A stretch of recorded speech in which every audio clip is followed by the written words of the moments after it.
1 फेब्रुवारीला भारताचं बजेट जाहीर झालं आणि या बजेटमध्ये ग्रामीण भागातल्या स्त्रियांना कसा फायदा होऊ शकतो अशी तरतूद केलेली आहे हे आपण पाहिलं।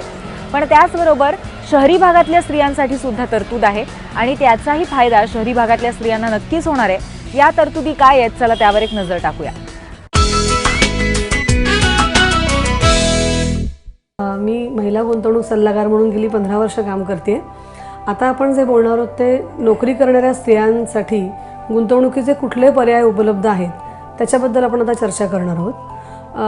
आता आपण नुकतंच बजेट संबंधी सगळीकडे चर्चासत्र आयोजित केली गेली आहेत किंवा टीव्हीवरती इंटरव्ह्यू आपण बघतोय, पण घराचं बजेट जी हँडल करते ती घरातली स्त्री, करती स्त्री आपण म्हणू शकू। गृहिणी असली तरी ती घराचं बजेट हँडल करते म्हणजे ती करती स्त्रीच झाली।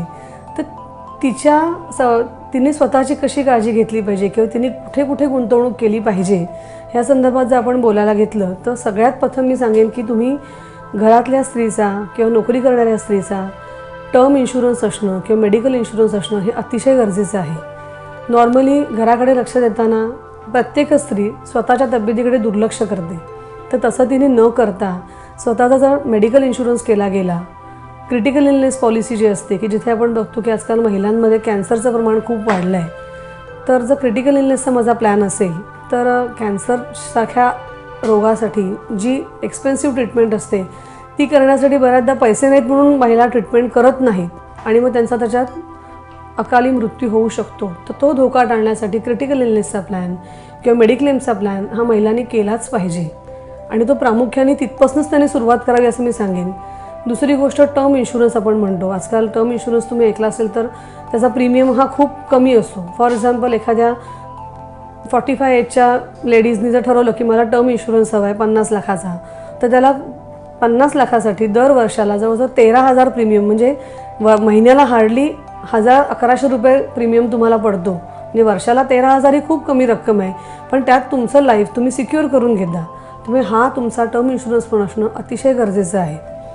तिसरी गोष्ट सांगेन तुम्हाला की जर तुम्ही घराचं बजेट हँडल करता, तुम्हाला माहिती असतं की बाबा कुठले खर्च कधी येऊ शकतात किंवा मला आता मुलाचं शिक्षण करायचं आहे, मला त्याला डॉक्टर करायचं आहे, ही जनरली पालकांची स्वप्न असतात की मला माझा मुलगा इंजिनियर करायचा आहे, डॉक्टर करायचा आहे, व्हॉटेवर।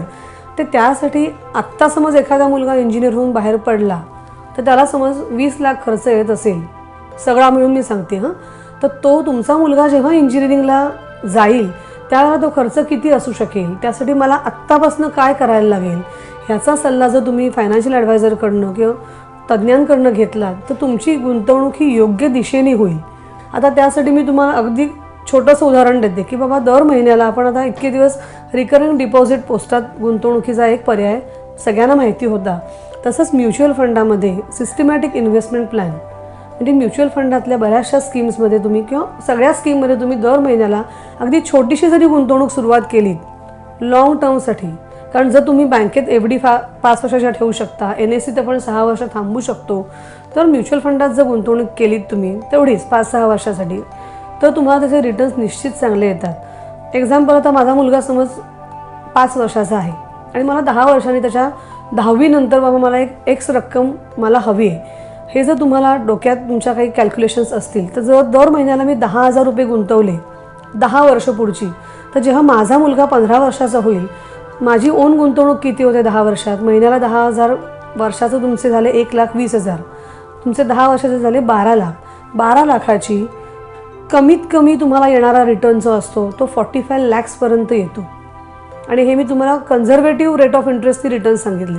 ऑफकोर्स म्युच्युअल फंड तुम्ही जेव्हा बघता तेव्हा it is subject to market risk असं एक वाक्य कायम असतं, पण जर तुमची कन्सिस्टन्सी असेल तर तुम्हाला येणारे रिटर्न्स हे निश्चितच अपेक्षेपेक्षा खूप जास्त असतात आणि त्याच्यामुळे तुम्हाला पैसे नाहीत म्हणून मी मुलाला शिक्षण देऊ शकलो नाही हे जे गिल्ट राहतं मनात ते राहत नाही।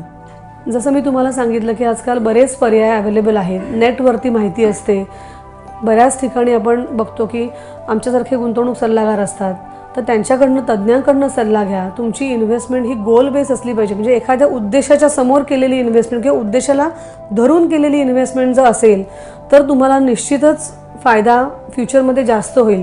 तर माझं असं सांगणं आहे की जे तुम्ही पैसे गुंतवाल ते गोल बेस इन्व्हेस्टमेंट करूनच गुंतवा, त्याच्याने आपल्याला स्वतःला आयडिया येते की आत्ता आपण कुठे आहोत आणि आपल्याला कुठे जायचं आहे इन फ्युचर। तर ॲडवायझर्सकडनं सल्ला घेऊन तुम्ही जर गुंतवणूक केली तर निश्चितच त्याचे येणारे रिटर्न्स हे तुम्हाला फायदेशीर असतात.